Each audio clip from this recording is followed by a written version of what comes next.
do you really need to micromanage your iPhone charging? Like, never let it go below 40% or above 80%. And spoiler alert, in a word, no. In 2 words, hell no. No. No, you don't. Nobody does. Nobody has time for that. And I'm gonna explain to you why. And I mean exactly, precisely why. Is allowing the battery level to drop down to 10% or less considered a bad practice? No. You discharge you. But don't these deep discharges exhaust a lithium battery cells faster? That's literally not how lithium-ion batteries work. But if your iPhone shows you 95% battery health, doesn't that mean 5% of the battery cells have worn out from being charged and discharged over the last year? Because there aren't that many cells in a phone. I mean, like, only 1 cell in most phones, 2 in a very few, sometimes because the other components make an L shape more practical, sometimes because it's a foldable and they're physically separated, sometimes because the phone maker wants to offer faster charging speeds by using 2 cells in parallel. Over time, secondary reactions occur that reduce the capacity. There's buildup, there's gas, there's, suffice it to say, chemistry. But don't deep discharges negatively affect the battery? Isn't that when low power mode comes on at 20% and automatically begins throttling performance and background tasks to prevent the battery from draining even further?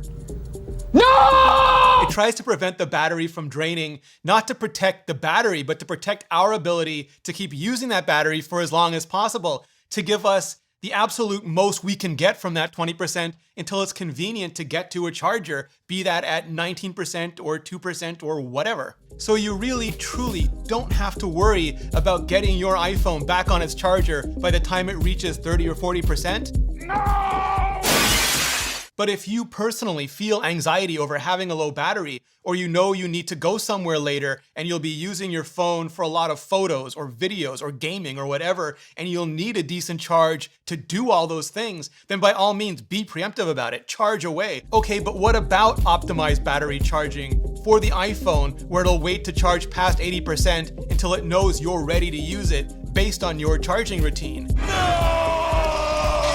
But also the whole entire point of this video, the iPhone will manage all of this for us and just way, way better and beyond what any of us could ever hope to micromanage on our own. I mean, back in ye olden days of yore, battery management sucked, and you'd need to reset the system and do all sorts of battery jujitsu just to eke out every energon cube of power that you could. But Apple's been using machine learning and artificial intelligence and advanced power management for years now to do everything from unloading to preloading apps into memory, to charging and discharging to prevent your iPhone from sitting at peak capacity, to more recently offering this optimized battery charging feature where it'll just idle 80% until it thinks you'll want to start using it soon, and then and only then will it push to 100%, because being at over 80% isn't bad in and of itself. It's staying at over 80% for extended periods of time that's bad. That and one other major key thing I'll get to in a literally hot minute. Just leave optimized battery charging on and you're golden. So it really, really isn't best to keep your iPhone battery level between 40 and 80%? No, no, no, no, no, no, hell no. Seriously, listen to me.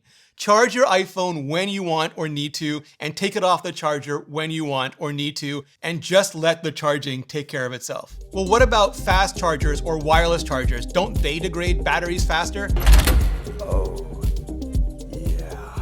What really prematurely ages out lithium-ion batteries fast is heat. Lithium-ion batteries will die faster in extreme cold, basically because it slows down the chemistry and the power delivery just can't keep up with demand. But when you return to normal operating temperatures, your iPhone will return to normal operations just fine. It's really extreme heat that will just break down the chemistry, and there's no returning from that. And traditionally, fast chargers and wireless chargers just create way more heat. And I say traditionally because companies claim they're getting better and better at mitigating that heat all the time. But Apple has also prioritized battery health over raw charging speeds for a long time as part of those mitigations. Ironically, because we are so very human, we've been telling companies, including Apple, that we just want faster charging and we want more convenient wireless charging, even while we're worrying about micromanaging charging from 40% to 80%. We're doing it, demonstrating it using wireless charging. Me. And that's just because what is most damaging to iPhone batteries these days, all days, is us, we, people, especially when we leave them out in the sun on hot days or put them in front of vents in the car or on radiators in our house on cold days.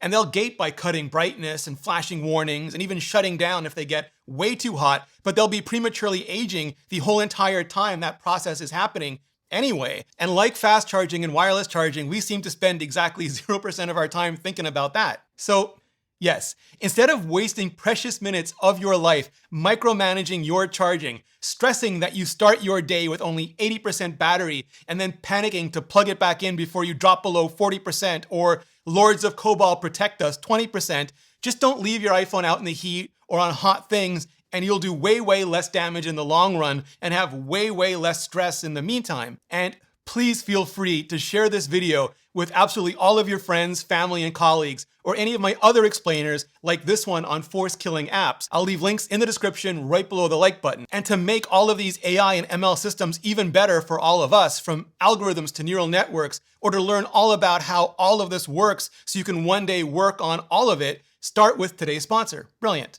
Brilliant.org/Ritchie, or click the link below for their awesome website and app that are built off the principle of active problem solving, like what I did in this video. Not just reading or following on, but actually learning by doing through math, science, and computer science, logic and deduction, physics, quantum mechanics, game theory, even cryptocurrency, and more. And Brilliant has recently taken their interactivity to a whole new level, including their Algorithms Fundamentals course, which teaches through rearrangeable blocks of code. No coding experience required. So if you want to go from using iOS to maybe working on it one day, you can get your start today with Brilliant. Just go to brilliant.org/Ritchie, or click the link in the description, pick a course, and get started now. Clicking on that link really helps out this channel, as does hitting the playlist above for even more better deep dives on how Apple and all of our devices really work. Just hit it up, and I'll see you in the next video.